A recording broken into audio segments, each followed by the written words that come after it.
Yo, what's up, guys? I hope you guys are having a fantastic day today. And I've got something pretty special for you guys. It's been a while since I did any kind of collection update, and I don't really show a lot of my nicer stuff on the shelves. I actually enjoy looking at a lot of my cheaper cards just because they were fun, they were low stress, and they were all part of the journey in this hobby. But there's a lot of cards that I don't showcase. And I don't really showcase my sealed product either, just because, I don't know, it kind of comes off as braggy. So it's something that I kind of avoid for humility's sake. But today I do have something really special to show you guys, and I just wanted to kind of tune you guys in with an intro real quick, going over what we're going to talk about. We're going to go over my vintage collection of graded cards. We're not going to look at any of my binders that I have of the vintage stuff. Which I have a lot of bindered vintage cards still. I did not sell those yet, but I probably plan to. And I have a lot of vintage bulk that's been sitting in boxes. I still need to sell that stuff, but I just haven't gotten to it. I have some really big cards coming in the mail, so those will not be included in this video. Also, some really exciting news. We got a renter for our other house.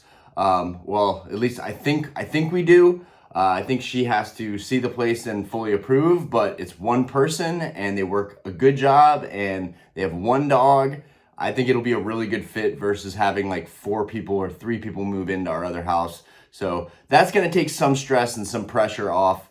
But yeah, this is just a really fun video for me to make. Kind of getting to share with you guys the stuff that I have toiled and put so much sweat equity in. I did not get my collection by flipping cards and making quick money. That's not the story that you guys are about to get. What I did do was work my ass off running a bar and serving drinks and basically just being in the service industry. So I work really, really hard for the things that I have in my life, and I'm very grateful for all of it. Also, I want to talk about PSAs, magazines that they send you. I do want to do a little brief video on that. I also want to talk about Mega Evolutions and pricing on Mega Evolutions. But anyways, back to the main topic. We are going to be going into all of my personal collection, and it's going to be grand. It's going to be joyous. We're going to be looking at the Sword and Shield stuff that I have, and we're going to be looking at the Scarlet and Violet stuff that I have. We may not get to all the Scarlet and Violet stuff, but we're going to go through everything, and I'm going to show you guys all of that stuff right now.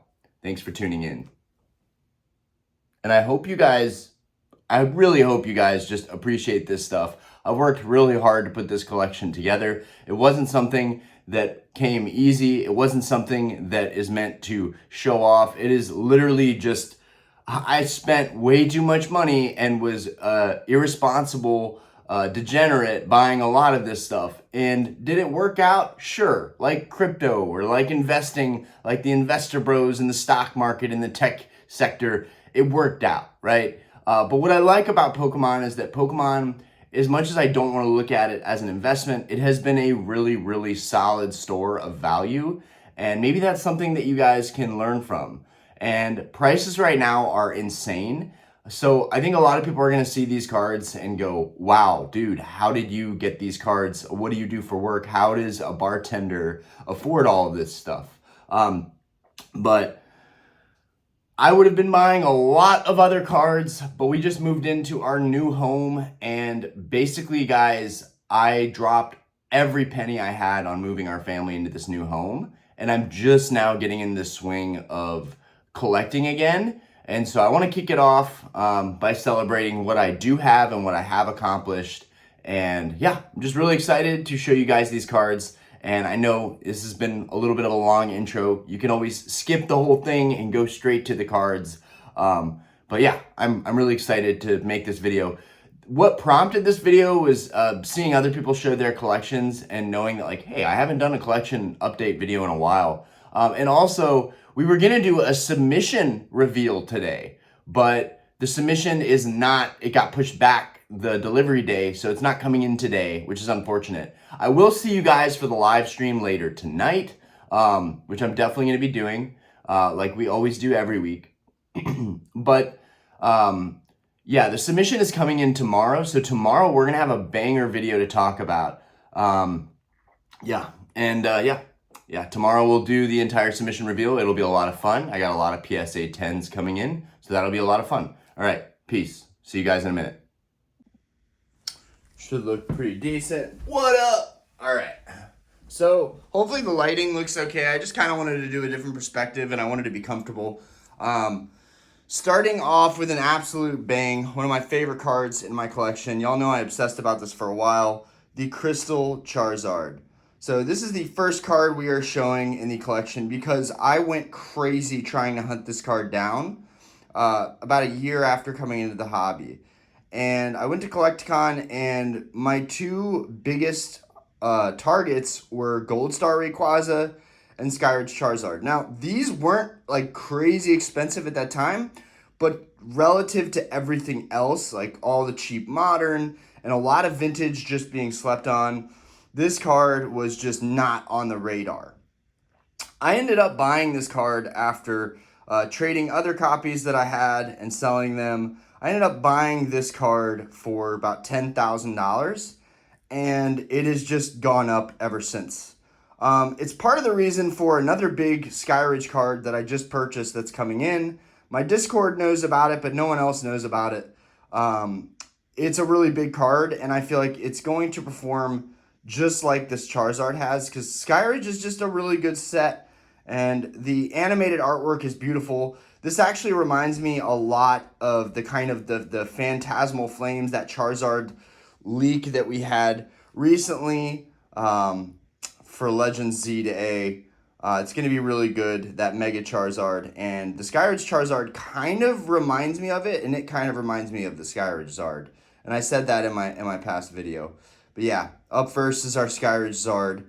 It's really clean. We're not even going to show the backs of the cards. We do not have time. What comes in second, honestly, is not the Lugia. It is the Nidoking, the Crystal Nidoking. Now, these are crystal cards. I use that terminology for a while now, and now like Gold Stars, Crystals, First Editions, those have become the foundational things I talked about. If you are going to invest in older slabs, in older cards, are pretty much, these cards. So I'm basically showing you guys how I've been collecting the past couple years, and it didn't start this way. Started with a lot of cheaper cards, and we'll probably look at those later. But yeah, this Nidoking is absolutely stunning. I honestly think it's one of the best crystals, and I think it's extremely underrated.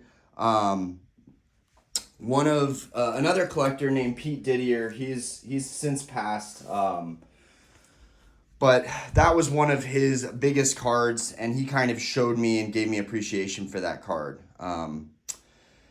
Anyways, this is the Crystal Lugia. It's absolutely gorgeous. This card, right when I came into the hobby, was a target of mine. I always thought this card was beautiful. I thought it was more beautiful than the Neo Genesis Lugia, which, since we are on that topic, it's not actually over here.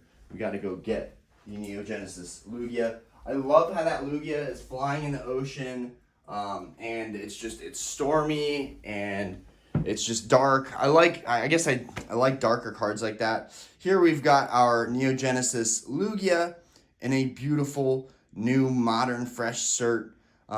Yeah, I just picked this guy up from Collecticon, so it's not news for a lot of people. We'll just set him over there. Next up, the Celebi, one of the last remaining crystals that I needed to finish the crystal set. Really an absolutely stunning copy too, and it has a gnarly swirl.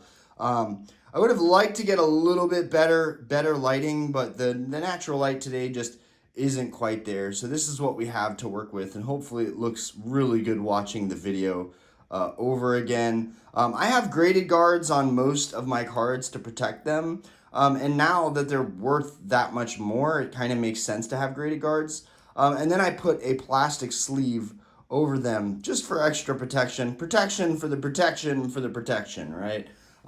So that's the Crystal Celebi. The Nidoking, I spent $2,100 on the Nidoking, which is kind of crazy at that time, but it was super rare, and it's still super low pop. I spent $2,300 on this Lugia, and then the Celebi. I did a private deal from a guy in Australia. Yo, shout out to the homie in Australia. I believe his name is Cooper. But yeah, he hooked me up on this Crystal Celebi when the market was super hot. He gave me 1,800. 1,800 was a solid deal. I passed up on this card when it was 1,200, but I got a beautiful modern cert copy with an insane swirl, so I'm very happy with it. Next up, another heavy hitter. Who doesn't love Crobat with that beautiful purple color? Crobat is just sick. And the Skyridge Crystal Crobat just goes crazy, right? There is actually, crazy enough, you have the Skyridge Crystal Crobat, and then you have the regular Crobat is a regular holo. It's kind of funny. There's two Crobats in Skyridge. Did they really have to put two Crobats in Skyridge? I paid $1,000 or maybe $800 or $900 for this Crobat. And that was a pretty high price at the time, but it was a freshly graded copy. Crobat's actually one of my favorites. He has a lot of hollow surface area. Here we have the Ho-Oh from Skyridge. A lot of these cards are just popping off right now. And some of these crystals I actually also got off of Pete Didier. He showed me a lot of high-end stuff when I was first coming into the hobby. I don't know him that well, but I knew that he loved crystals and he loved gold stars. And when he was here, there was nothing better to him than collecting crystals. And he had an insane Japanese crystal set. So it really got me started into crystals. But I wanted to stick with English. I've always loved the English cards more. So that's just what I've stuck with. But it makes perfect sense to buy Japanese. But yeah, this card has a really beautiful holo. It's one of the goofier looking Ho-Ohs, if I'm going to be honest. I'm not like the biggest fan, but I'm happy with the fact that it's not like weird CGI and it's a hand-drawn Ho-Oh and it has like a lot of beautiful colors. Kind of reminds me of a turkey on Thanksgiving.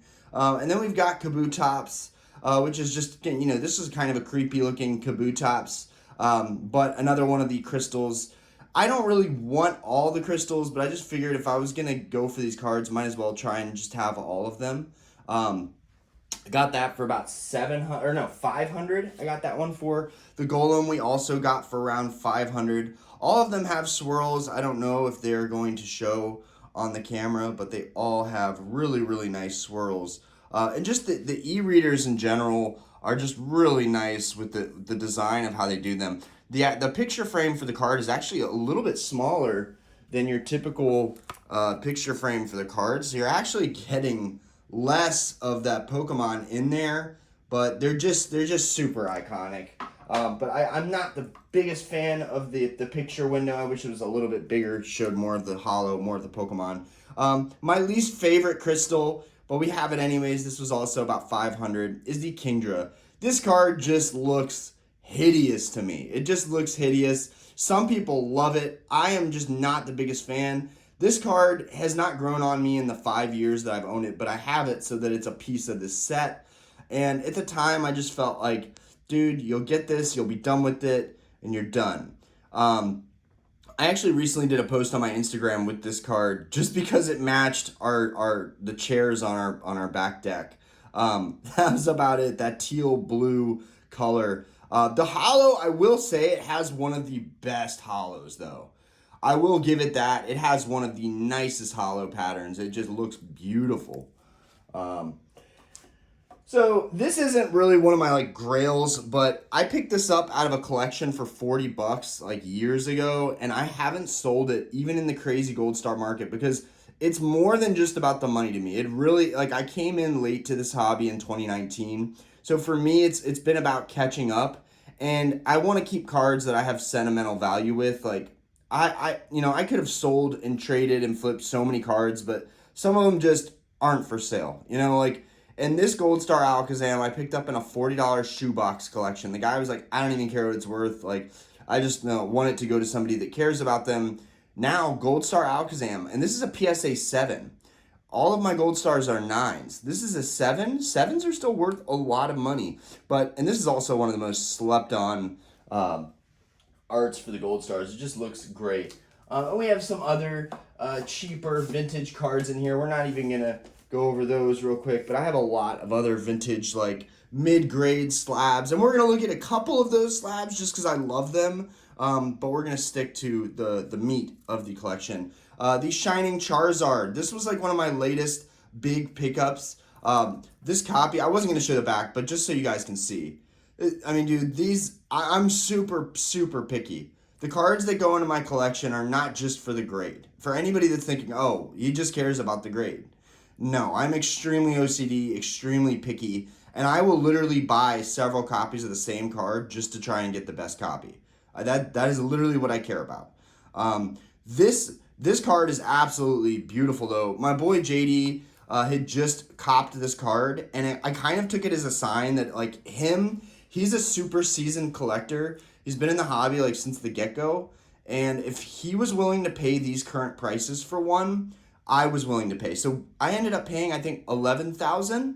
I think I paid $11,000 for this copy, and I was perfectly happy with that, considering I paid for the Skyridge way sooner, and I paid $10 for the Skyridge. So basically, any vintage Charizard and PSA 10, even the 9s and the 8s are really, really good value. But for me, the price just felt right with where the market was headed. And I've always been talking up vintage. I just recently got this one at the show, at the Collecticon here in Charlotte. So you guys know about this guy. I went in with we were going on a beach trip, so I didn't have a lot of time to trade or sell stuff. If I could have went on for 2 full days, I could have brought a ton of my sealed stuff and like a wagon, and I could have sold a lot of stuff to pick up some 10s. But I brought a small briefcase, literally. Wait, oh, it's over there. I'm not gonna go get it. But I brought a small briefcase of some PSA 10 modern slabs, and I brought like a Chilling Reign booster box and 2 Battle Styles boxes and a vintage Thunderstorm gift box. Which that guy who I sold my Thunderstorm gift box to, he pulled a freaking Dragonair. Dude, I was so jealous. That's so sick. But anyways, shout out to him for helping me with that purchase, because that turned into this Shining Tyranitar. And dude, this thing is beautiful. This is such a clean older cert copy. So by that I mean it's a 6 cert. You know, we're in 123, 124 million right now. So 63 is like kind of a ways back. You guys will see a lot of my slabs are older cert, but still stupid clean. This is a PSA 9. Guys, if the PSA 10 is too crazy, right? Just get a 9 or an 8 or a 7, right? It's really like, it's so subjective. Grading is so subjective, and like the flaws are like so minimal, right? It's so insignificant. This card is just as nice to me in a 9 as it is in a 10. Although I would love to have this in a 10. Tyranitar, you know, is like a pseudo legendary. He's sick.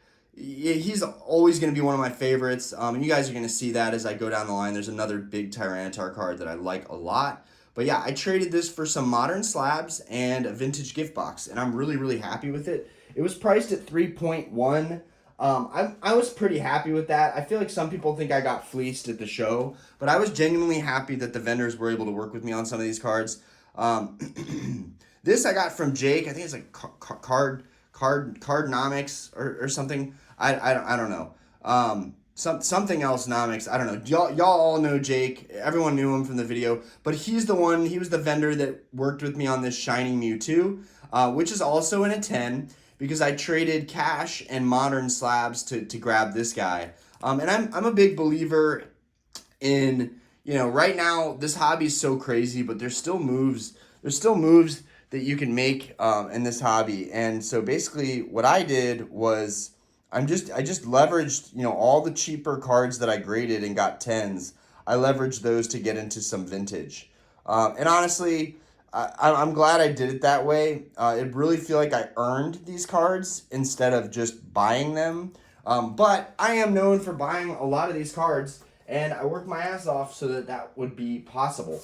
Okay, getting into Gold Stars, which everybody cares about Gold Stars.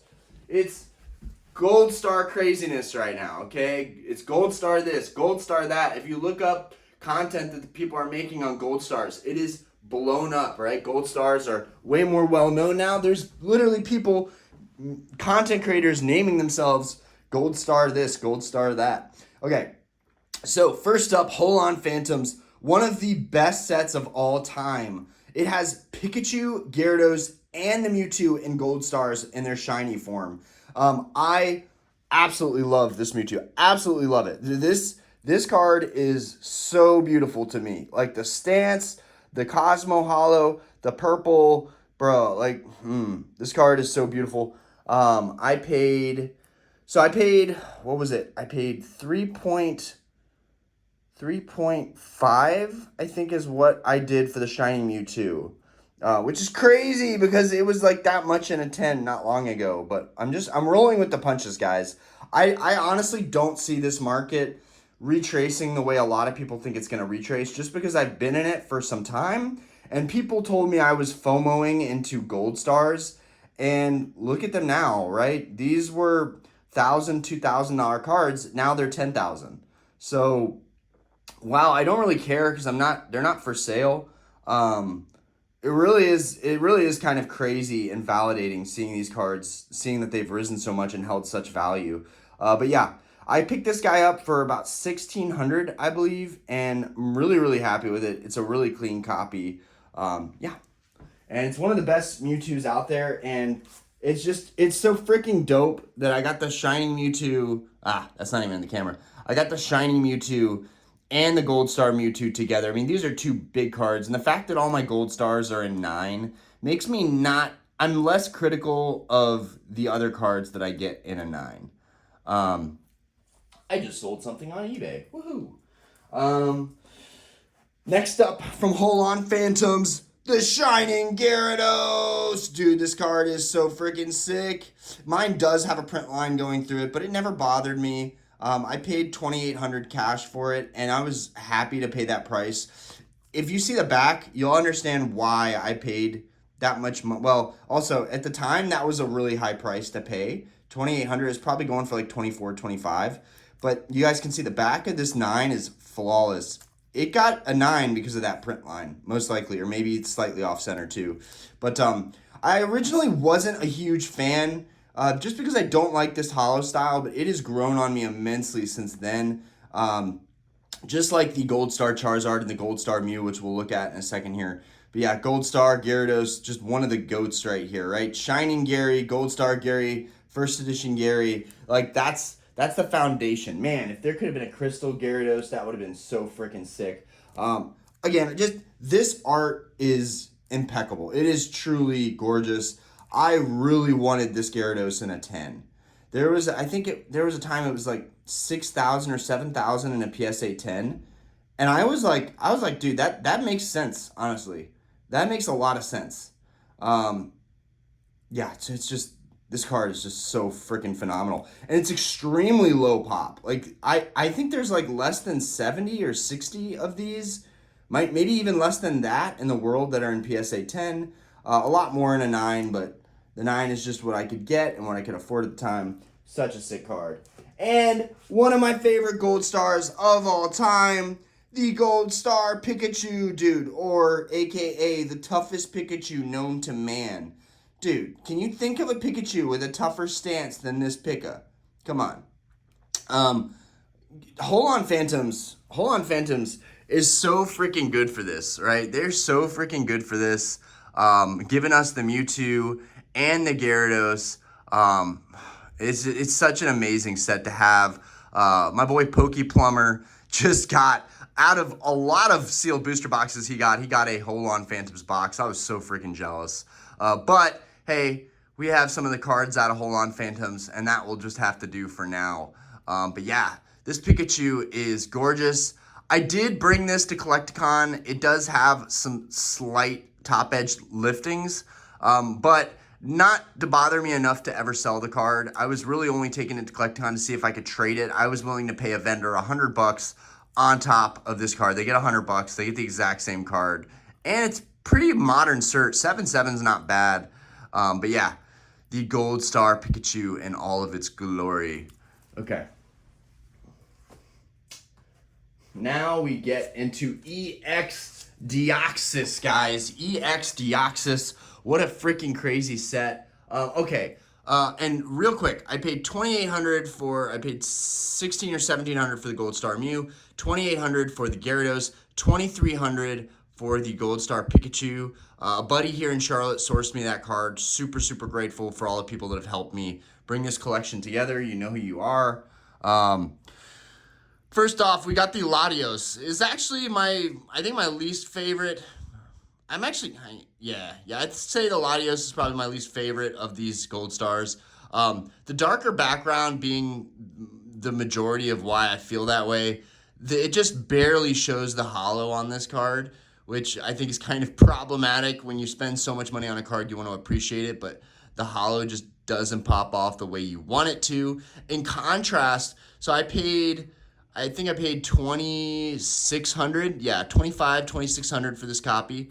In contrast, the Latias is insane with the holo pattern. It just pops off so easily. Like, we don't even have great lighting in here. And you guys can see, dude, the holo just pops off really, really easily. This was great. I got a bunch of my Gold Stars from the same guy. His wife was getting on his case about how much money he'd spent on buying high-end cards and grading them. And so he was fire selling them. So I got a bunch of modern cert Gold Stars, that beautiful, beautiful copies, all from the same guy. That's basically what makes my Gold Star collection. Like, a lot of them came from the same person who was grading them and like obsessed with them. And he sold them way too soon. Absolutely gorgeous. I paid $2,800 for this card, and that was a damn good price. This card was freaking impossible for me to get my hands on, let me tell you. And then the big boy that everybody talks about, the one we've been waiting for. You guys know I am one of the biggest Rayquaza fans out there, but if you're gonna go for Rayquaza, just go all in or go home, right? This Rayquaza was me putting everything on the line. It is my favorite Rayquaza. It is my favorite Gold Star. It is maybe arguably one of my favorite Pokemon cards of all time. Maybe even more so than Charizard, which everybody knows I'm a Charizard simp. I love Charizards. I will always believe in Charizard. I think he's a sick Pokemon. I have a bearded dragon. I love lizards, reptiles, dinosaurs, you name it. They're just fucking sick. But Gold Star Rayquaza, man. This card was so difficult for me to track down, let me tell you. And it's crazy because it wasn't that crazy of a card. At the time, it was just being called like the ultimate pumper card, right? But here we have it, Gold Star Rayquaza. Now, a lot of you remember I had a BGS Rayquaza. It was a BGS 9 with really good subgrades. We sold that not long ago. It was a BGS 9 with good subgrades. We sold it for $12,500. I could not believe it. I traded like $7,800 worth of stuff to get that card. It had a beautiful holo orb in the mouth. This one doesn't have the holo orb in the mouth, but it has it damn close and it looks sick. It's kind of like Rudolph the Red-Nosed Reindeer right there, right? But it's an absolutely sick copy. It looks so good. This is such an artistic card, in my opinion. It's such a tough card. And I just could not find it. I would go to the shows and I just could not find this card. No one had it, not in a PSA 9. And if they did, it was just for show and not for sale. And this is an old cert, right? But it's a really clean copy, guys. You can find old cert copies that are stupid, dumb, clean. And like, I'm very, very picky. So I don't just settle for a card. I try and find the best copy that I can. And I've only had 2 other copy chances to buy this card. And I definitely decided that this was the better copy to keep than the other copies I saw. The other copies I saw had either dinged front corners or it had a swirl, but it had a bunch of hollow scratches. One thing you need to know about EX Deoxys in general is that the print quality is terrible, absolutely terrible. And I love this set so much. I even have all the empty booster boxes from the old days, and now that the focus is zoomed in, you guys can see in the back here, I've got my little Rayquaza toy, and I've got that EX Deoxys box and the Hold On Phantoms. I have like all my favorite boxes in the back there. Because I think that's what it's all about. Like showing what you truly love versus like, hey, let me show off my most expensive cards. So this, you know, is a special video where I get to actually show you guys all of my favorite cards. And it will be a long one, right? Because we have not even scratched the surface, guys. But yeah, Gold Star Rayquaza. I sold the BGS. I sold the BGS for a whopping 12.5. And I don't care what anybody says. Yes, I could have waited. I could have waited for that card to go up in price big time, but 12.5 was fine for me, right? It's a lot of money. So I sold that, and I got this copy right before the market absolutely exploded. I got this copy for $7,800. Again, a story about a man having to give up his prized possessions. His wife was not happy that they didn't have enough money for their wedding, and this card was fire sold like immediately. Like he listed it, and in 1 minute I was on it, and I was like, "I'll give you $7,800." I think it was listed for like 9 or 8.5, which I even that price I should have just snagged it. But of course I had to offer, and that's the same reason why I don't have Gold Star Umbreon still, because I could have gotten it for $6,000. And I wanted to pay 5.5, and I lost it. And ever since that card has just kept on trending up. But I got this for $7,800, and I'm so freaking proud of that. Because in this market, that is peanuts for that card. I think they're going for like 30 now, which is just stupid. Okay, Dragon Frontiers. We have the Mew. I got this one for a freaking steal too. It's so freaking dumb clean. I think it got a 9 because it's off center. Crazy how clean some of these 9s can be, which is why I'm telling you guys, like 9s or 8s, 7s even, you can get some really, really nice cards, bro. A Grail is a Grail. The card is the card. Like, subjectively, yeah, there's guys with the nicer grades, right? They're like the feudal lords, right? They have all the nicest cards, and we're all going to look for the scraps, right? And at the time, the 9s were the scraps, right? You guys are looking at these cards thinking, holy shit, bananas. This is crazy, man. Holy shit, bananas, this is crazy. This dude has all these gold stars, but at the time, these were way cheaper and way more affordable than the 10s, and that was the only way to make it work. I worked my ass off to afford these cards. I cannot express that enough. I worked so hard to make these cards happen, all while also being the single income provider for my family. I'm very proud of that. But I'm also very proud that I was able to balance it and make these cards work. Thanks to all the amazing people in the world that appreciate my service at the bar and tipped me really, really fucking well. It was people that took care of me. It was not the system. Or my upbringing, really. Mew. And for anybody that's wondering, like my family's background, my parents are both artists. They came into the city of Charlotte, North Carolina, with no money, and my mom opened a gallery, and my dad started doing sculpting and pottery. This is how my parents started in Charlotte. Then they got into real estate property, and I've kind of followed in their footsteps, and I'm watching and trying to mimic them. Although I'm doing a lot of things differently. I don't want to live my whole life without the finer things in life, right? Buy the shoes, buy the car, buy the house, buy the Pokemon cards. Buy the things that make you happy before it's too late. My parents are still setting an incredible example and being amazing role models. They still drive beat up cars. They still don't spend their money on anything, even though they can have the world, right? So that's the example they've set for me. And I want to show my kids a balance of like, you can have these fun things and still be very financially responsible. Even though this hobby makes me pretty financially irresponsible, I just wanted to put that out there and say that I was raised in a very middle income, lower income household, right? My sister grew up in the hood. I grew up in a slightly nicer neighborhood. I don't know why I'm showing Rayquaza again, but okay, back to Dragon Frontiers. We got the Charizard, which Charizard was so pricey when I bought this. It was $4,200, and that was like crazy to pay $4,200 at the time. That was, I think, 2 years ago or a year ago. But the guy was so firm. He was like, bro, this is the cleanest copy you're ever going to see. I'm not going a dime lower. And I just fought with this guy. I just fought with him and spammed him constantly. And after like 3 or 4 days, I just cracked and I ended up just buying it.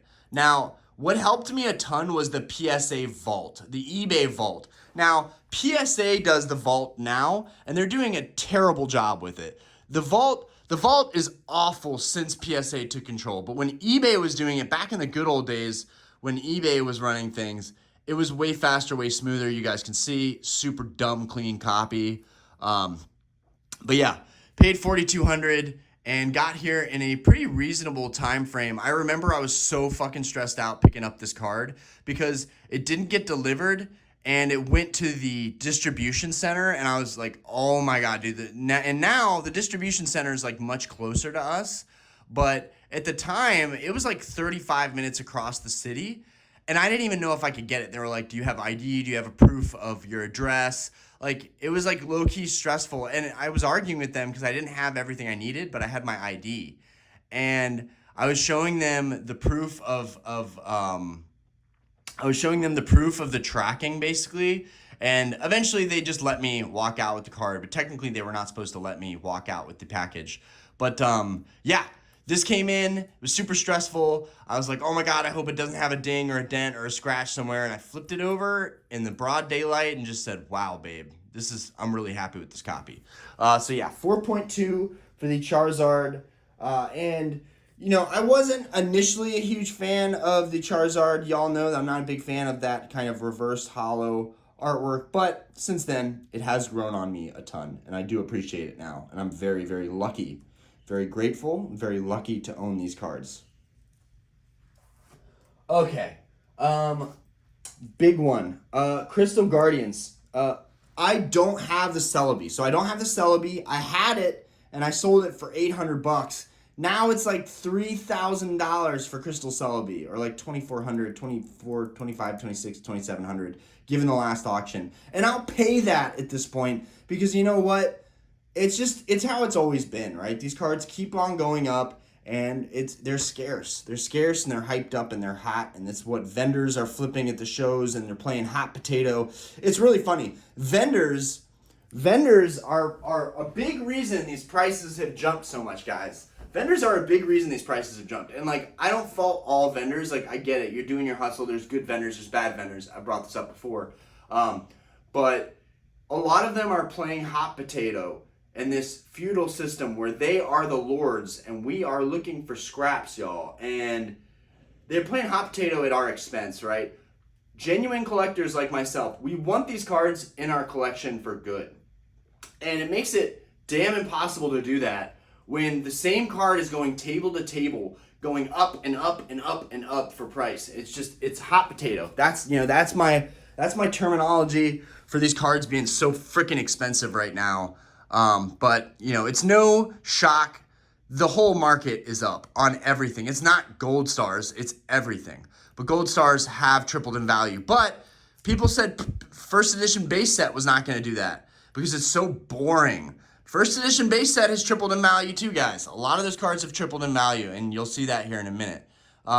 So I got this Alakazam for, I think, $800 or $900. Super, super happy with that too, because at this point, I could sell my 7 for that much and pay for the Gold Star Alakazam. The Gold Star Alakazam is one of the best looking artworks. In fact, bring this guy up one more time just to show him a little bit more love. Another old cert that I'm very happy with. This one's not the best. There is a little corner dot there and a corner dot there. It could be better, but overall, still really, really happy with it. Still love this card. So glad I was able to get one. For a while, I wasn't going to get an Alakazam because I graded my own, and I think it's so freaking cool that I graded my own Gold Stars. Okay, we're going to do all of these in one freaking swoop, guys, because a homie hooked me up with all 3 of these in PSA 9. Gold Star, Suicune, Entei, and Raikou. Now, the deal with these is that a shit ton of them were stolen, and so many of them flooded the market in mint condition straight from the factory. So there's a bajillion 9s, and people said that basically, the guy who sold me these was like, dude, these just aren't going to go anywhere in value. Like, they're just not. There's just too many of them. They're too common. Now, Gold Star dogs going for what? 1K, 2K each? each. That is crazy. These were $300 a piece from the same person. Now, unfortunately, all the copies that I got were kind of trash. So, while I did have a friend hook me up with these as placeholders, these are all new copies. I swapped out all the copies I had for new copies. I'm a firm believer, if there's a 9 that you're unhappy with, believe me, there's another 9 out there that you will be happy with. And I don't know if you guys will see it. And these are all older cert too, which is hilarious. But Suicune has a swirl right by his booty. Oh, look at that swirl, baby. Swirl. And then we got Entei, which also has a swirl, but I'm not sure if you guys will be able to make it out. It's kind of like into his body a little bit. And I think the Entei is probably my favorite. Maybe Raikou. This Raikou is sick. This Raikou does have a gnarly swirl. I don't know if it's going to show, but it's right here. Pull that back just a little bit. Yeah, I wish the lighting was just a little bit better for you guys. I'm literally doing the best I can. I have it near the window, so we get a little bit of the natural light too. But yeah, Gold Star Raikou, probably one of my favorites of the Gold Star dogs. But if you're going to start with Gold Stars, the dogs are a great place to start. Let's go over, so a lot of these last ones are going to be Hoenn. A lot of these are Generation 3 Pokemon. We're going to go through all of the Regis together, right? Because they're, again, some cheaper Gold Stars that have gone up a ton, but they are cheaper. Let's see. And I think when I bought those new dogs, I paid like 400-ish per, which was only $100 more than I paid previously. And then when I sold my 9s, I sold them in a higher market. So that's one thing you can do. You can buy 9s as placeholders and just sell your other copies in a higher market. That is if you can hold on to them. One of the keys in this hobby is always to get the most value. You have to be able to outlast other people. You have to be able to be, the market will remain irrational longer than you can remain solvent, right? That's the Warren Buffett quote, and it applies to Pokemon too. Anyways, here we've got this Registeel, my favorite of the Regis. It looks, his shiny sprite looks so cool with the green guard.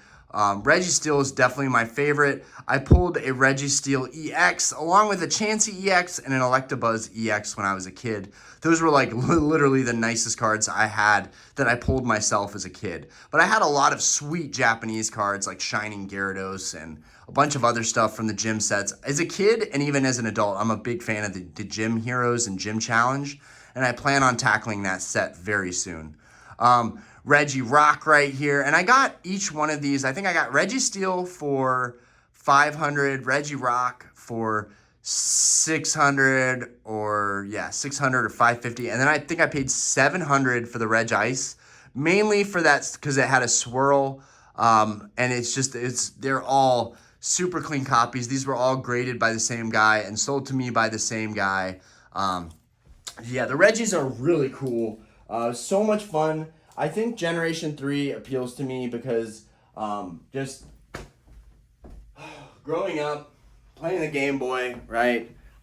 This one's modified, but growing up, playing the Game Boy, and basically Sapphire.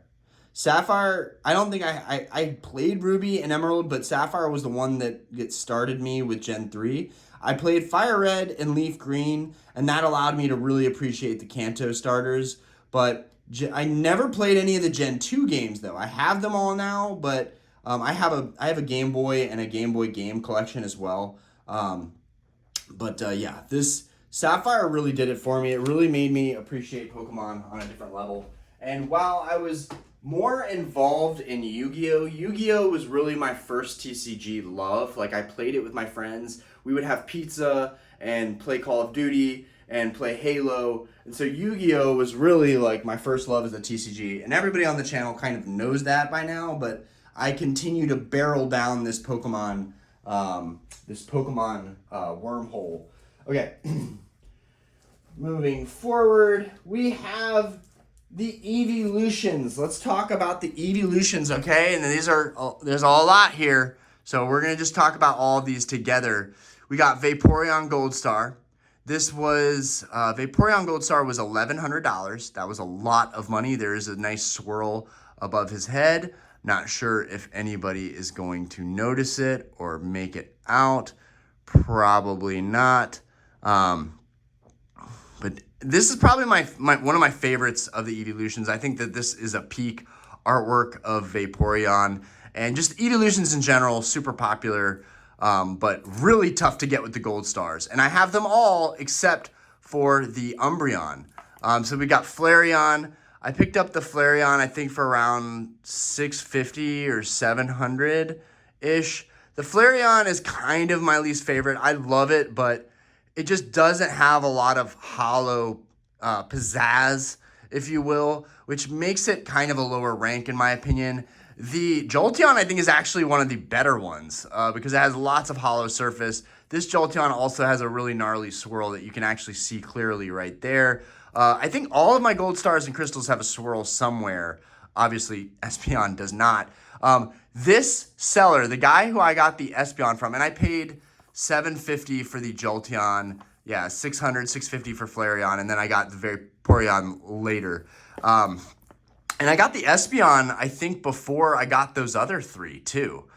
So I got the Espeon from the same seller that I wanted to get the Umbreon Gold Star from. And it's really clean, so it's a goddamn shame I did not get the Umbreon from that seller. I said I was going to show the backs of cards, but I just got to. I got this Espeon for $3,700, and oh my god, dude, Diana wanted to kill me. She was like, wait, you bought what for what? And then I was like, yeah. And also, babe, it doesn't even have a hollow. It's not even shiny cardboard. It's just flat matte cardboard. That's what this is. Really valuable flat matte cardboard. Wild that English did this to us and trolled us so hard with a non-hollow gold star. In Japanese, they have the play promos that you had to earn points and you had to play to get those points, or you had to buy a bunch of product. And dude, the Japanese play promos are insane. I would love to have those. And the Umbreon is just gorgeous with the hollow. But maybe we just settle with the Celebrations Umbreon. I don't know. Right now, Umbreon keeps getting more expensive. Cheapest copy on eBay is 25 grand. And if it comes to that, guys, I will hate myself for buying that card. But if I can trade at the next Collecticon with my sealed stuff, which is going up arguably at the same rate, if I could trade all my sealed stuff for Umbreon, I would, but I didn't have time at the last show, so I may end up having to buy one. But it's crazy. Like, the thing that, like, bothers me the most probably sometimes is that I could have had a lot of these cards for cheaper. And it's not just like, I could have. I was looking at it. I was window shopping. No, I wasn't window shopping. I had these cards in my grasp. You know, it was so close, and it would always go to somebody else with more money. So it really feels like it's a pay-to-play hobby right now, especially with these cards. And I'm just glad I FOMO'd into these before they got too crazy. I get a lot of crap for FOMOing into cards, but it tends to end up working in my favor just because there's a lot of people doing the exact same thing. Okay, Generation 3... These big boys right here, dude, these guys right here really describe Generation 3 well. Also with Rayquaza. Arguably, Groudon, Kyogre, and Rayquaza kind of all belong together. I think that these are top tier cards. It's crazy that the market kind of disagrees. These are still undervalued. These two, in my opinion, are still super undervalued. But anyways, we got Metagross here. The guy I got this Metagross for had to pay bills, and he was just like, bro, I don't even want to sell this card, but I have to pay rent. So that's really sad. But I got this one for $1,100, and it has a swirl, which you guys probably are not going to be able to make out. It's very, very... Oh, there it is. You can barely make it out right there. That's another problem with this card of why I don't appreciate it as much as I should. It just has this really dark hollow, and that's problematic for me. I think it takes away the shine and the pizzazz of the card. But that one was $1,100. Kyogre was one of the cards I got from the guy I got a lot of my gold stars from. This is crazy. He graded a lot of them himself. And so this Kyogre, I think I paid $1,300 for, and it also has a really, really nice swirl. Should be able to see it. It's a really nice swirl up here. Can I even see it? Yeah, I can barely see it, but it's right here. Anyways, absolutely beautiful. Just matches beautifully with the guard with the purple on Kyogre. Definitely looks better than the blue graded guard. But yeah, playing Sapphire, Kyogre was the legendary that you would get, right? You play Ruby and you get yourself the Groudon, right? But either way, you're going to find that Rayquaza, which was so much fun climbing to the top of that tower to get that Rayquaza. Best time ever as a kid on a beach trip, you know, with 20 minutes till we arrived, and I'm just trying to catch that Rayquaza. For me, Pokemon was more about the game than it was the TCG. And now I'm just, as an adult, collecting the TCG just makes sense. But yeah, here we have Kyogre. I think I paid $1,200 for Kyogre. Might have even paid less than that. Might have even paid like $1,000 flat for Kyogre. Kyogre has a swirl right underneath his fat belly, which is my main critique of this card, is how goofy his belly looks. That's the only thing. Otherwise, this is one of the toughest Groudons ever.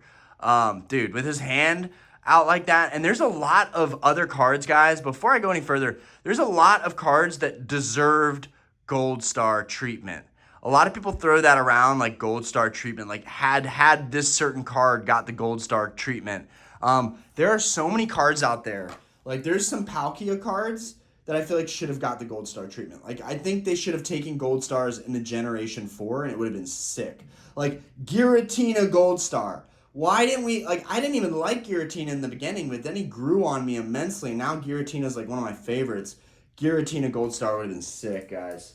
All right, we are getting there, guys. We are getting there. The last three of my Gold Stars, arguably some of the hottest ones right now, are the trio, the Hoenn Generation 3 Starter Trio. This is pretty special, guys.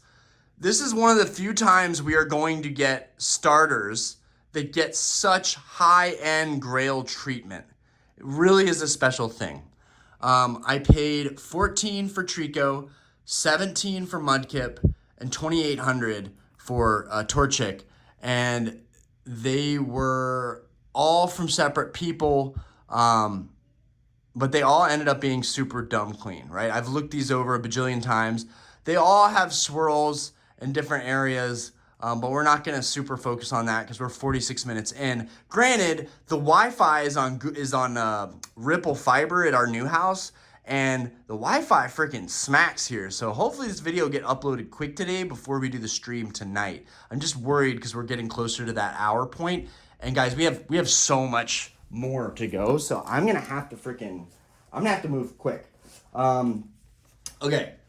Not to show less appreciation for anything, but okay, we got the big trio. We got Charizard and first edition Old Cert. We got Blastoise, first edition Old Cert, and we got Venusaur, first edition Old Cert. What's also really cool about these guys, which I'm not going to show you, is that the Blastoise and the Venusaur have red dot ink errors. They have little blotches of red dot ink errors on the card. It's really, really cool. We're not going to try and show that, but to me, it just makes them more special, showing that like the factory quality control was so bad on the English cards. And getting these three was a really, really big accomplishment for me. We got these a while back. I paid, man, these were sketchy to get in the mail. These were sketchy. I paid $18 for him. I paid $2.9 for him, and I paid $1.9 for him. And man, these are all performing really, really well.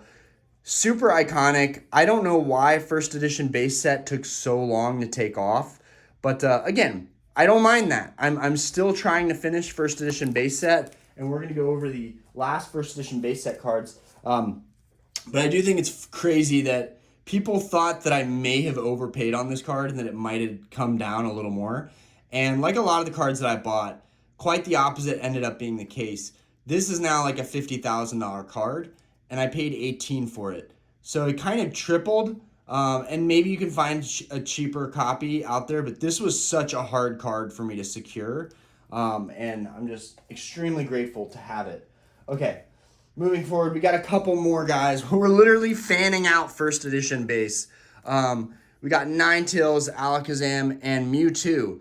I got a Mewtwo I was unhappy with, swapped it out, with a guy who was local, who was a professional baseball player and sold me this at the Aldi parking lot for $1,300. That was a freaking steal. $1,300, and it's not terrible. It's got some whitening. It's not one of the best, but it's not terrible. We got the Ninetales, I think, for $1,100, and we got the Alakazam for, I want to say, $1,500. So damn proud of that too, because the first one I got, I paid like 1.8, 1.9, and then sold for 2.2, and then I ended up winning this one in an auction for 1.5, so which was a lot cleaner. Guys, I'm so picky. The amount of cards I've had to swap out has been crazy, and I probably forgot to even tell you that there's some other swaps that I've done with the Gold Stars, but you know, we're already past that point now. Okay. Hitmonchan we got in recently. Hitmonchan, I paid a whopping 1.5. I think I paid 1.5 for Hitmonchan. That really hurt, but really, really clean copy. Absolutely beautiful card. Hitmonchan was one of the first like Pokemon episodes on VHS that I remember as a kid. So I actually hold Hitmonchan very dear to me. He's just a badass fighting Pokemon too. We got Chansey. I paid 1.9 for. God, that was so crazy. This was a freshly graded copy too. Really tough. It sounds like Aspen's getting very frustrated right now. So I don't know how long this video will end up lasting. We got Gyarados. I paid $1,200 for this Gyarados. Freshly graded. Absolutely gorgeous. We've got the Gold Star Gyarados. First edition Gyarados, we really need that first edition Shining Gyarados now. And then we got this Machamp. I paid $380 or $390 for this Machamp, maybe $400-ish. I'm very, very happy with this copy, though. It's very clean. And I think that this is the most slept-on first edition card. It's the most slept-on first edition base set card. What happened? Did we just hate Machamp because he's so common? What happened? Astral Radiance made Machamp so popular, yet first edition Machamp still, I think, might even be cheaper than Astral Radiance Machamp in a 10. I don't know. Or they might be on par with this 9. But still, crazy to me how undervalued this guy is. I love the colors. I love that rainbow effect. Kind of reminds me of the Dragonite background and the Jungle Flareon background. And that's all of first edition base set, guys. That's everything there. I forgot my Aquapus Tyranitar downstairs, so we're not going to go over that one. But we are going to get into Sword and Shield right now. We're going to go into Sword and Shield. Hopefully it'll go by pretty quick. Okay, first things first, Eeveelutions, Evolving Skies. I'm not even going to do the other alt arts in Sword and Shield because I just don't feel like we have time right now. But I do want to show you guys all these. I'm really, really excited to have them. I graded this one myself from the premium collection box. It got a 10. We got the Espeon. I picked this up at a show for like 50, 60 bucks. It got a 10. We got the Moonbreon. I picked up the Moonbreon for 500 bucks. It got a 10. We got the Rayquaza VMAX. I think I paid $300 for this. It got a 10. We got and I graded all of these myself. We got the Dragonite V. I think I paid 80 bucks for that. It got a 10. Absolutely gorgeous. Love this Dragonite so much. But I never want people to think I'm just into vintage because I really like modern too. Umbreon V, I waited way too long for this. Paid $500 for it after it absolutely exploded. But no regrets there. It is a 10. This Espeon VMAX, we graded this one. Actually, no, I picked this one up. Mine got a 9. Picked this one up for, I think, 500, unfortunately. Picked this one up for 140. It got a 10. Love that Leafeon, by the way. I've graded 2 of these, and they both got 10s. But I since sold the other one. This is the one that I chose to keep. Glaceon VMAX is one of my favorite VMAX Eeveelutions. And then we got Sylveon VMAX, absolutely epic, beautiful. I think I paid like 120 for this copy. It got a 10. Aspen is freaking out right now, guys. this just, I mean, this is what parenthood is. This is what it's like. All right, so we got Leafeon V. We got Leafeon V. I pulled this one myself. On a stream, so that was pretty cool. This is the only like really epic card I've pulled from Evolving Skies, unfortunately. There's a reason they call it Evolving Cries. Okay, so moving on here, we're gonna go into Sun and Moon. It's unfortunate that I rarely ever am able to make a YouTube video without some kind of background noise. I only do this one time during the day, and it just would be nice if I had a little bit more quiet.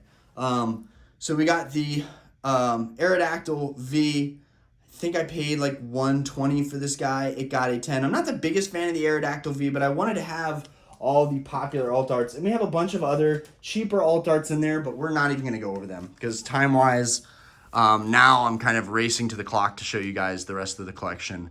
Gengar, Mimikyu. Buddy sourced me this one for 1.8. Very, very happy about it because these guys are exploding. Marshadow Machamp paid $80, got a 10. Garchomp Giratina paid $40, got a 10. Blastoise Piplup, I picked this guy up for I think $500-600, and then it kind of exploded to like 1K, maybe even 450. Mega Sableye, Tyranitar. I think I paid $600 or $700 for this one. This is one of my favorite Sun and Moon arts, though. All of these arts are incredible. Beyond the hype, the art itself is dope. I think everybody can agree. Tag teams are sick. The Greninja Zoroark, really, really dope. I've become a big Greninja fan. I graded three Greninja EXs, and they all got 10s. And I traded the other two for some vintage stuff. Venusaur, Snivy, and Lucario and Melmetal. I've had some good luck with Lucario lately, and those were just some cheaper ones. All of these I've graded myself too. Moving into the next stack, I had a lot of other ones, but have since sold. Giratina! So RF Collectibles had a stack of these Giratinas. People told him he was crazy for having so many Giratinas. He was selling them for $190, and I got to pick out of the entire stack. And this was the nicest copy that I could pick out, and it got a 10. So happy about this card right now.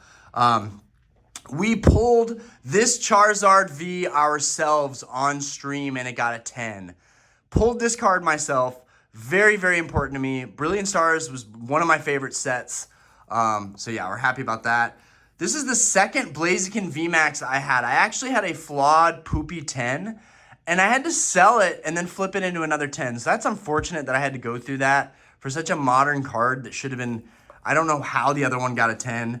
We graded this one ourselves, Blaziken VMAX. I really like Blaziken, guys. Let me just put that out there. And I still have another 9. I have a lot of duplicate alt arts and 9s still that I just can't let go of. For some reason, I still think that they're undervalued and that one day the 9s will fetch a good premium. And here we have that Astral Radiance Machamp I was talking about. This card did waves when Astral Radiance came out. Everyone was talking about him. We got the Mewtwo from Pokemon Go. Kind of slept on artwork. Kind of goofy CGI animation, but we still like it. We got it graded. This is my favorite card from Astral Radiance, is the Beedrill. I actually think the Beedrill is super beautiful and slept on, and I love this card so much. This card is just such a freaking bargain for what you get. It's so beautiful. I had 2 of these. I pulled both of them myself, graded both of them myself. The other 10 that I had, I traded at Collecticon for a vintage card. We got a bunch of stuff from Battle Styles, Urshifu Vs. This is a good one. Komiya artwork, the Slowking V. I am definitely a big fan of Komiya's art style. This card just looks absolutely freaking gorgeous. I do like this one too. Chilling Rain, Blissey. I think this one's really slept on right now. Urshifu, some trainer galleries. I have a bunch of trainer galleries. We're not going to talk about the other ones, but I'm still trying to figure out what I want to do with these. I am not big fans of cards that have the trainers in them, which is why Destined Rivals was like a little bit of a letdown to me personally. Still a dope set, but yeah, I'm still trying to decide, am I going to let go of these 10s or just keep them? Where's the market going to go on those? Are they worth taking up space in my briefcases? Because I need to be more minimalistic and decide like what's worth holding on to. But at the same time, grading your own 10s is so much damn fun, and it makes it so much easier to hold on to them. Okay.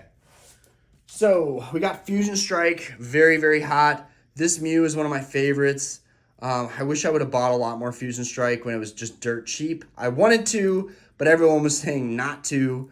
So we got the V right there. I paid $200 for that guy. This guy we graded ourselves. Really, really stoked about that. I think I paid like $120 to $130 for this Mew VMAX.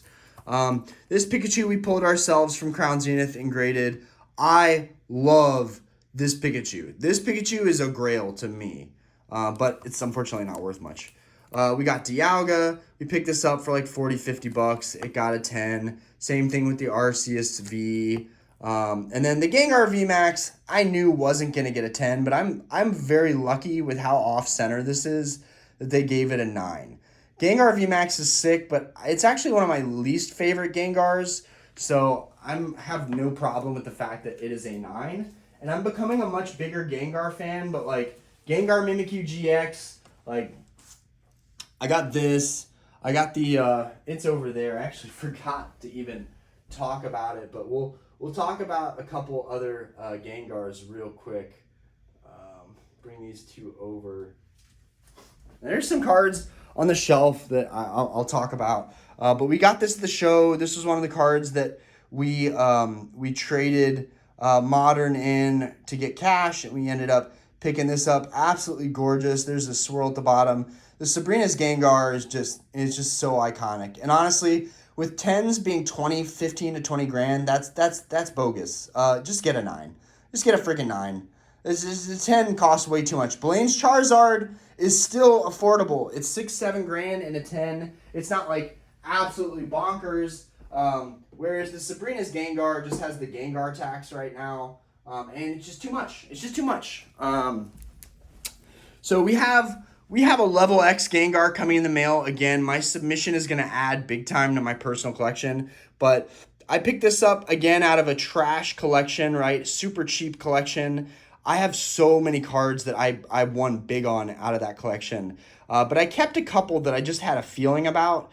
And this is before the market was crazy. But this Gengar EX was one of them. I'm really, really happy with this Gengar EX. Even though it's only a 5, it was basically a free card. This one we pulled and graded ourselves. Very, very happy that it got a 10. Right now, this card is kind of popping off.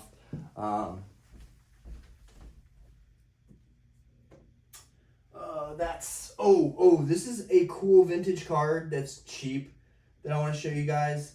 And this video is going to be insanely long. We do have some other vintage cards here that are cheap that we graded ourselves. I do feel like it's important to show you guys. And we have a lot more, but I just can't go over all of it. We got this base set Pikachu I picked out of a stack. I have a ton of base set Pikachus still, and I have a lot of jungle Pikachus still. I have a stack that's as high as these slabs are stacked of just Pikachus, vintage Pikachus. I love Pikachu, always have, always will. This is like kind of a grail to me. I know it's like a cheap base set Pikachu, but I just think it's beautiful, especially in a 10. It's just such a nice looking card. So simple, so clean. I picked this up for 50 bucks. Power Keeper's Charizard. It is the Charizard UPC artwork that we all know and love. Man, I had so many of those and people told me they were trash. Too bad I opened them or sold them for way too early. But yeah, this came back as an 8. Very, very happy with it. Such a sick Charizard card. This one, I had a bunch. Y'all remember in the very beginning of my YouTube and Pokemon career, I had so many base set Charizards. I had so many. You can find my old videos. I had so many of these freaking things. I had like a dozen plus base set Charizards. I was just starting to accumulate them. This was the best grade we ever got back, was a 7. And so this was the one that I ended up keeping, and I got rid of all of the other ones. I'll always love Charizard. Literally any grade, any reprint. I just think Charizard's sick. But yeah, those were those.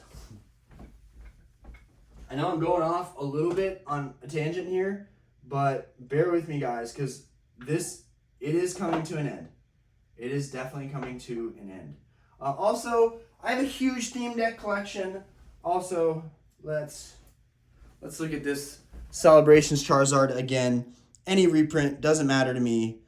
Charizard in a 10 is a Charizard in a 10.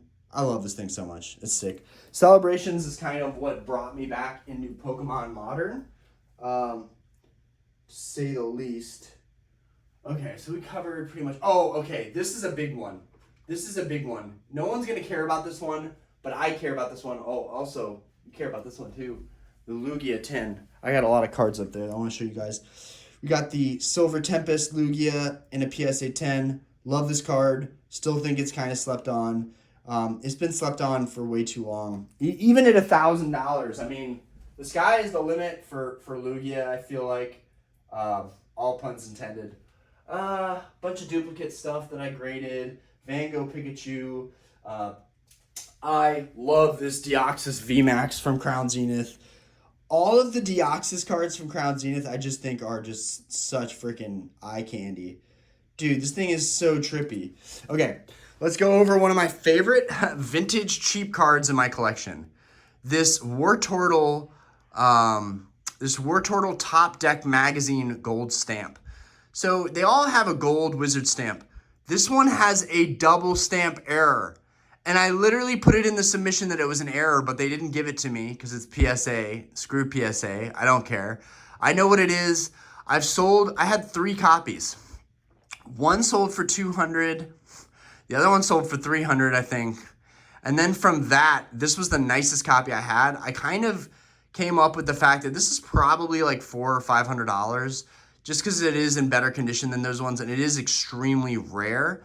But the money doesn't matter. I'm never selling this card. I just think this is a really, really cool card that nobody else has. And that's very special. And the fact that like me, a guy that didn't know much coming into the hobby, was able to find something like this means there's hope for everybody out there to find some really cool, unique cards. But yeah, this Wartortle will always be front and center in the collection because he's awesome and we love Wartortle. And yeah, that's, I think everything. Got Yu-Gi-Oh up here. Oh, I do have a bunch of rainbow cards, but I'm going to pick the ones that I think are the nicest just to show you guys. We got the Fat Pikachu, Vivid Voltage Fat Pikachu. This was such a big deal when the set came out. To me, it always was. I paid $140, $150 for this copy, and it got a 10, so I'm happy about that. Really, really, really just beautiful card. I love this Pikachu card, but I'm also the same guy who just loves Pikachu in general. And then right here, we have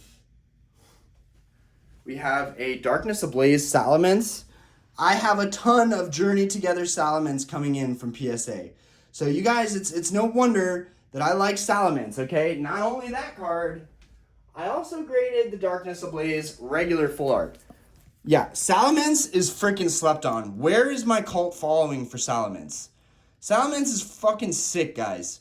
Salamence reminds me of the Game of Thrones dragons. I just think it's such a sick card. And this full art, I just think is really special. I really love this full art so much. And we have a Blaziken VMAX. That's the whatchamacallit? The Blaziken VMAX Rainbow Hyper Rare. And then this Fusion Strike, this Mew VMAX is really, really nice. So I just want to show this one, and we will keep moving forward. Absolutely stunning. Absolutely stunning. Such a nice card. I do want to talk about some theme decks briefly. Maybe it's best that I save that for another video because we are just so far away. And then I do want to show this Giratina, which is really like not a crazy card at all, but again, just a card that I graded myself and added to the PC, and I just think it's beautiful. Such a beautiful card. Such a sick card. Where did I have it? I don't know where I had any of these cards. I just put it somewhere, I guess. Okay. That was pretty much everything. Okay. We covered Lucario, Crown Zenith, Cosmic Eclipse. We'll talk about a couple of these because they're all nice cards. We got the Crown Zenith Deoxys. I think this thing is sick. Again, all of the Deoxys are sick. We talked about this yesterday. The Lucario Black Star promo kind of taking off. Beautiful card. And then this was one of the first cards I picked up when I came back to the hobby. One of the first cards I picked up out of a bookstore. $50. Got a 9. Bummed out. Wish you could have got a 10, but it was never going to get a 10. Still, beautiful Pikachu card.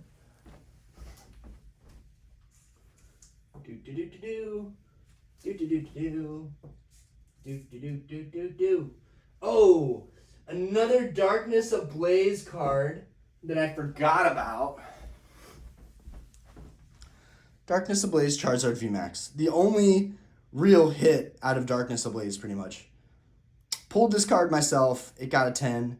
It's just cool. It's just cool factor. That's pretty much it. It's just cool factor.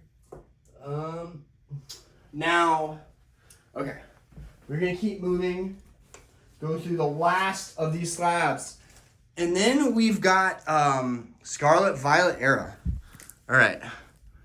We have the Crown Zenith. These are the big cards in Crown Zenith, these gold cards. This is the only one I could get to 10, the Arceus. We have this Latias from Crown Zenith, absolutely gorgeous.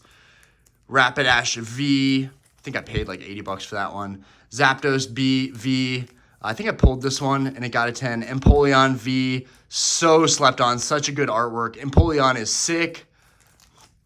Moltres V, really beautiful card. I think I paid $300 for this one just to get it out of the way.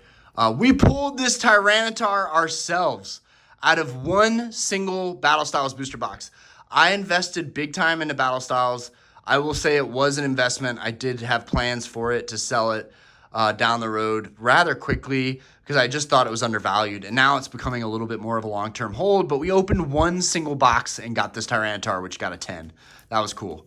Yeah, Cheapies graded this one recently from Crown Zenith. Would like to get the Suicune and the Raikou as well as the other Deoxys cards.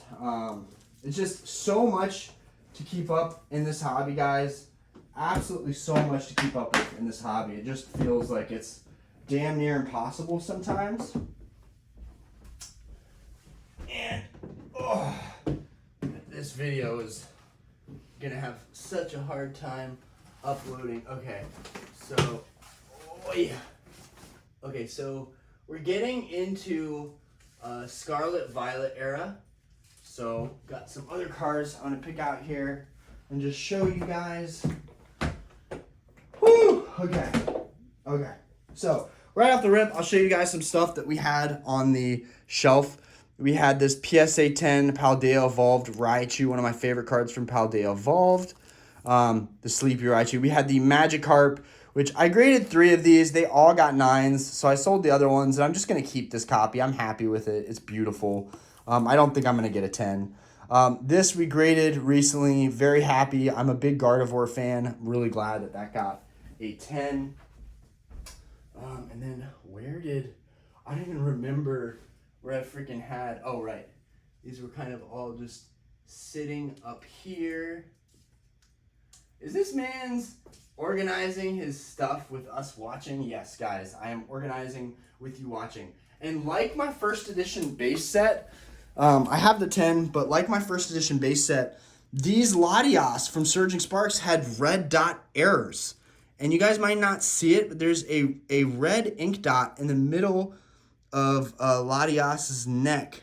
I don't think anybody's going to see it there, but I just thought it was cool. Print error. Also, this was on the shelving. We bought and graded this ourselves for cheap. Such a great way to build your PC, guys. Such a great way to build your PC. Okay. And then these two we'll go over real quick. And then that's everything. Yes, that is everything that is on the display. We get out of the way. So glad that this Shrouded Fable Houndoom got a 10. Dude, this card is sick. This card is seriously ill. as is this sick, menacing, cute horsey. Dude, this thing is so sick. Colors are on point. And I'm sure that somehow this video will go totally unappreciated, even though I'm putting so much time into it, but I really wanted to do a full overview of everything. Okay, here we go. 151. I sold everything I had in 151 except this stuff, and I have a couple other duplicate 9s, but that's all my 10s are gone. Charizard EX in a 10. I need to get Charmeleon in a 10. I did get Charmander in a 10. So that is the trio lineup from 151 that we know and love. Absolutely gorgeous. Venusaur lineup is my favorite. I did get all of these in 10s. Really, really nice. I did buy the Bulbasaur, though. Just such a clean lineup. Just so iconic. Dude, this... Oh, man. 151 is so good. The Bully Blastoise. I traded away 5 of my other copies of Blastoise. This is the only copy I have left. We need to get the 10 for the Wartortle and the 10 for the Squirtle, so I'm sleeping on that. I need to get that done at some point. And then we had a bunch of Zapdos that I traded away as well that were PSA 10. And then we got the Charizard EX Full Art that we pulled and graded ourselves, and it got a 10. We opened a metric buttload of 151 when the set came out and it was cheap. And these days I'm wishing I would have kept a lot of that sealed, but it is what it is. Steelix from Paradox Rift, absolutely gorgeous, cheap, IR rare from the Scarlet Violet era. And now that we're into Legends ZA, I feel like we're going to start really seeing these Scarlet Violet cards coming back with a vengeance. Very important card here. Special spotlight. We've got 2. We've got not 1, but 2 of the Gogh Pikachus. These both came in the mail when I did my $50 purchase back in the day. And thanks to Jodo Jake, I was even able to wake up in time to get these. Or maybe it was somebody in the Discord, but I'm pretty sure it was Jake. Anyways, both got a 10. I told you guys this card had artistic significance to me. My parents are artists. This is the Van Gogh Museum collaboration. There was no way I could sell these cards. No way in heck. They're being passed down to my kids, if anything, and I love Pikachu. So we have 2 10s that are staying in the collection. Very proud of the fact that we graded both of these ourselves. I have terrible eyesight, and I'm surprised that I even got the grades back that I've gotten. Okay. Some of these are probably cheap and not even worth an honorable mention, but we're going to do it anyways. Paradox Rift Groudon. If you don't have this card from Paradox Rift, you need to get it. It is menacing. It is beautiful. It is going to age very, very well. Then we got this Penny. I picked this up for like $10. It got a 10. I just decided I'm keeping this. It's got freaking Umbreon in the foreground. It's technically kind of an Umbreon card, so I'm keeping it, although I'm not the biggest fan of the characters. Same thing here with Saguaro. Not the biggest fan of him, but like the artwork with the Delibird and the freaking Jigglypuff right here, bruh. Come on, how can you not like this artwork? Same thing with Alana's Aid. Not a big fan of seeing her, but seeing that Corphish hanging out in the stream, I was drawn to this card. I really like it. I actually bought that one. I did not grade it myself or buy it and grade it. Caterpie, we graded this ourselves, pulled it from 151. Love this artwork. Looks beautiful. Definitely a nice fresh take on Caterpie. Skeledirge. Love Skeledirge. We've graded like 3 or 4 of these. They've all gotten 10s. Iono. I'm really happy this one got a 10. We pulled this ourselves during a live stream, and it got a 10. We've actually had quite a few cards that I've pulled that got a 10, which is pretty damn cool. I wish I would have graded sooner. Who knows what I could have done if I would have graded a lot of my collection sooner, which is, why I'm telling you guys you should start grading. This Pikachu picked up for super cheap, like $5. It got a 10. What a beautiful card. This comes from the Paldea Adventure Chest, which there was kind of a cheat code. There was a time where you could get those treasure chests, literally just open them, keep the packs, grade the promos, win. Like, that was definitely a strategy. I don't know if they're still cheap now with everything going up, but yeah, that was a strategy at that time. Garchomp EX from Paradox Rift. This card is sick.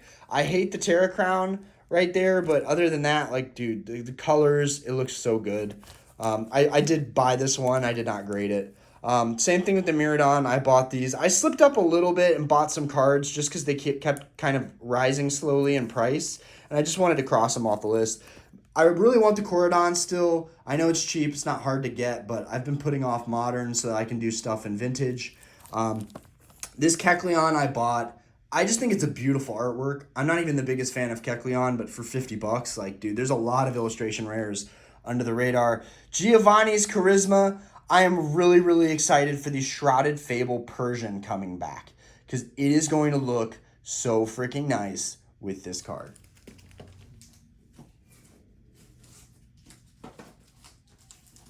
We're getting there, guys. We're freaking getting there. We're actually getting there. Okay, so we've got the Greninja EX of the 3 that I got back as 10. I am keeping this one. It was the cleanest copy that I had. Latias EX we bought for $5.50 because I'm an idiot and I love this card way too much. My other 2 got 9s. Unfortunately, I did not get a single one back as a 10. The Scizor we bought for $200. I really like this card. The population was low. Just kind of made sense, and it's one of those darker cards like the Houndoom, the Groudon. They just look sick. With the traditional hollows, maybe not, but with these illustration hollows, they look sick. The whole Pidgey line, I graded the Pidgey. The Pidgey came back is a 10 from Obsidian Flames. The Ninetales came back is a 10. That was such a big pickup from Obsidian Flames. Or not pickup. We pulled this ourselves and graded it ourselves. The Pidgeotto, I ended up just buying, and then the Pidgeot EX, I ended up just buying. They were so cheap. Guys, the Pidgey line is so good. Why is it so slept on? And then I had 3 151 Pikachus. I sold the other ones or traded them. Now we just have this one 151 Pikachu left in our collection. It was not easy getting rid of the other 10s, but I had to do it. We got the Gardevoir from Scarlet Violet Base, one of the best cards in Scarlet Violet Base. The Ralts and the Kirlia, I would love to have those 2. I still need them. But for me, most importantly, is the Gardevoir. The Miriam, also from Scarlet Violet Base. We pulled this ourselves. It got a 10. Same thing with the Gardevoir. We pulled it. It got a 10. That doesn't happen often. This Pinsir... we picked this up for like $8. It got a 10. That was a win. Drowsy is a 9. I love this Drowsy. I love Komiya artwork. I really don't care that it's a 9. And that's a message to you guys. 9s are fine. 9s are seriously fine. Paldea Evolved ETB. I love these freaking promos. I love these promos. I cannot get enough of this promo. It looks so good. And then Iron Treads. The Iron Treads are really easy to get 10s with. I don't know why. They're just super... The quality, I guess, is good on them because I always get 10s on those. This Phanpy I picked up. Such a happy little Phanpy. This Magby I picked up. Just these little derpy baby Pokemon are sick. The art's sick. Then we have our 4 leftover... 3 leftover Charizard EX, and then a Charmander that I am keeping from my 151 pulls. I pulled all these cards myself. I graded 7 of these Charizard. Only 1 got a 10. I might end up cracking 1 or 2 of these to send them back. I don't know, because they look really clean. I feel like I just got dicked down on the grading. I love this Pikachu. Really, where's that? Really would have wanted this to get a 10. It did not, unfortunately. So that one is for sale. Okay. Then we have the last of the Scarlet Violet cards, guys. Last of the Scarlet Violet. We're actually finishing up here. We got Bulbasaur from Stellar Crown. Graded this ourselves. Bought it from the shop. Very happy with that. Dragonair we pulled. Graded ourselves. Happy with that. Got a 10. These are absolutely stunning, guys. I need to do a separate video on just these eras of cards and talk about them, but for right now I just wanted to show you guys everything. Execute Really love this card. It's so derpy, but the color is beautiful. This Ursaluna, not the Blood Moon. Yeah, the Blood Moon Ursaluna. This is sick. I like the prismatic one, but this one will do for now. And then another Iron Tusk. Iron Tusk and Iron Treads both seem to grade really easy. And then we got my favorite, Tink-a-Tink! My little Sour Patch dude with the hammer. Love Tink-a-Tink. All right. Let's jump to the theme decks real quick. Some of my favorite theme decks, I'm just going to talk about them briefly. I've got several copies of these, as you guys can see. I'm definitely a big fan of Legendary Collection. These theme decks just are absolutely stunning. They are the peak of the theme deck collector experience is these two decks.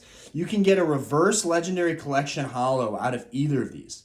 There could literally be a reverse Charizard in either of these, guys. And I have several copies of these. So it's very exciting to know that I kind of have like miniature booster packs. And there's a lot of theme decks have like reverse holos and things, but they're not that great. Another really, really good trio that I'm going to bring up, and then I'll just go over some of the gym heroes because I really like those, is the Skyridge decks. The Skyridge decks are really, really nice. These also have reverses. There's actually somebody who opened up a Mind Machine theme deck, and they had a Gengar from Skyridge reverse. That thing gets a 10. That could be a couple $1,000s. And they were selling, I think the open box was being sold for like $300-ish. Put those back in there. And of course, the base set theme decks. I don't want to mess up all the base set theme decks. But, and I've got my sealed base set case in there. But you can find these very easily. Just look up base set theme deck. And you can find the OG theme decks, which could have Shadowless in them, which could be more valuable, but they'll probably be ruined because there is a glue that's on the Shadowless cards that messed them up. I don't know if that was the case with the ones that ended up being Shadowless that look like they could be normal ones, but yeah. Ask TCA Gaming because he knows a lot more about that than I do. And then let's talk about Gym Challenge. My two favorite decks from Gym Challenge. I have duplicates of both of these. So freaking nice. Love these theme decks. Theme decks are one of my joys in this hobby. When things are crazy, you can always count on theme decks to be somewhat more manageable. And then where is... Sorry guys, I'm looking. Thought I had it all together here. Okay, here it is. I have multiple copies of these Sapphire Ruby theme decks. The Sapphire Ruby theme decks, really cool. You got Swampert, you got Blaziken. These are just really, really nice.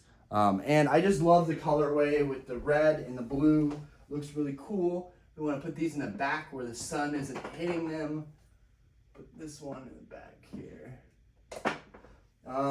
These are really cool. When we get into these EX theme decks, they have a slightly different box design, but these are really rare. They look really good when they're together. Must have for any Latios fan. For any Gengar fans, you gotta have this theme deck. If you're a Gengar fan, you have to have this theme deck. The Legend Maker Gengar deck. And then these are super, super rare. Oh, EX Deoxys, anything is super rare. I would love to have these in a case, but these are the only ones that I have. They're in mint condition. It took me a long time to find the two of these. And these are all like a couple $100. They're like nothing super insane, but it is really cool, really special. And there's a lot more EX theme decks I could show you guys, but I'm just showing you guys these because they are so freaking nice. The Unseen Forces. It took me forever to find this one. But yeah, these are really nice. Can't believe how long the video went on for. It's crazy, guys. It's crazy. And then, ooh, Team Magma, Team Aqua. These ones are goated. And then, of course, there's a Flygon and the Salamence deck. But I'm just going to show you the Salamence deck because I'm a Salamence fanboy. But we got the Team Aqua, Team Magma theme decks. Not in the best shape, but they are fully sealed. These are hard to find in mint condition. Really cool. Grew up with those. And then we've got our Salamence deck that still has the price sticker on there. Really cool artwork for the Salamence deck.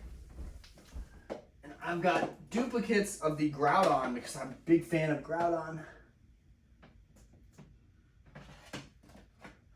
You guys can tell it probably took me a lot of time to set all this stuff up. I was up when we moved in. Everyone was asleep. I came back home off of a work shift, and it was it was like friggin', I don't remember what time it was. Came back home after a work shift and spent like 1 in the morning till 6 in the morning just like organizing. Okay, now we have other sealed stuff that's on the walls and booster boxes and ETBs and this is really big.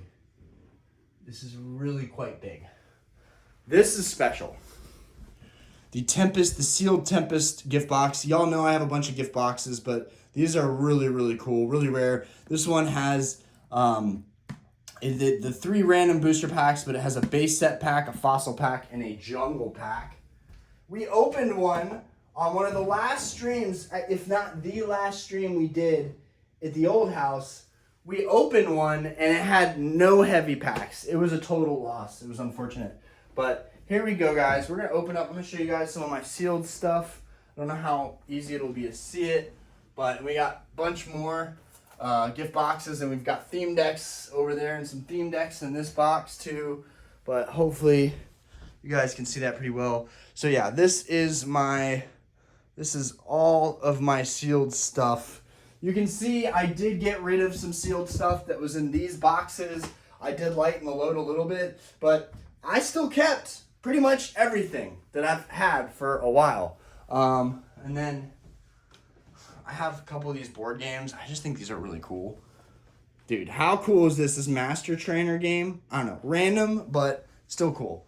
Anyways, I just bought a absolutely...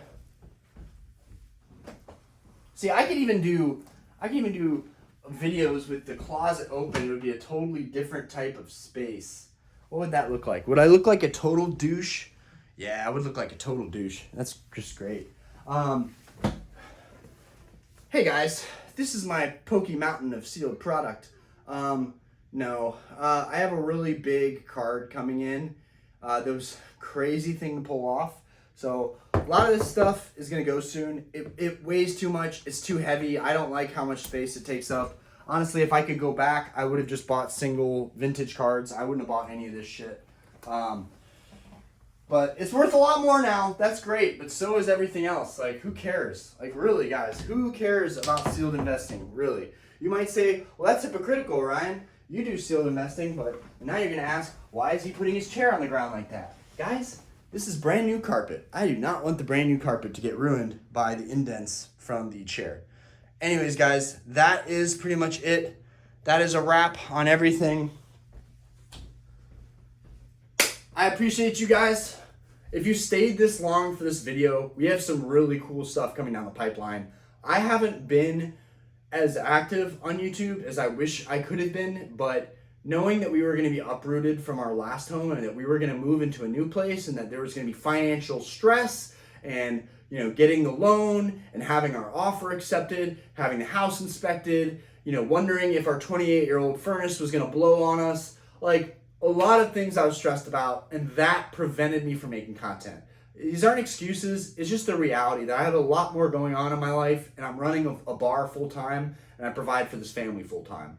So I have a lot going on, and it's been really hard to get back in the groove. We're finally back in the groove, and I'm really excited to keep on cranking out videos.